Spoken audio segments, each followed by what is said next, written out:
millionaire property investor lost everything in 6 months because of one simple property management mistake nobody talks about. Sarah owned 12 rental properties and thought she had it all figured out.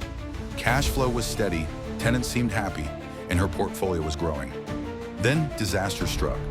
One tenant stopped paying rent, and when she finally got inside the unit, she discovered thousands in damages and unpaid utilities that somehow became her responsibility. But here's where it gets interesting. Instead of giving up, Sarah did something different. She reached out to Marcus, a veteran investor who'd been through the same nightmare 15 years earlier. Marcus shared his secret weapon, a simple tenant screening system that goes beyond credit scores. He looks for 3 specific things that predict tenant behavior better than any background check. The real game changer was when Sarah met Elena, who turned her property management disasters into a thriving business.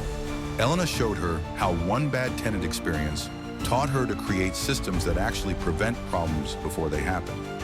She developed a maintenance tracking system that saves her $4,000 per property every year. Within 18 months, Sarah rebuilt her portfolio stronger than before. She now manages 23 properties with less stress than she had with her original 12. The difference wasn't luck or more money, it was learning from people who'd already solved the problems she was facing. Every successful real estate investor has a story that starts with failure. The ones who make it aren't the ones who avoid problems. They're the ones who learn from others who've already figured out the solutions. Your breakthrough is just one conversation away.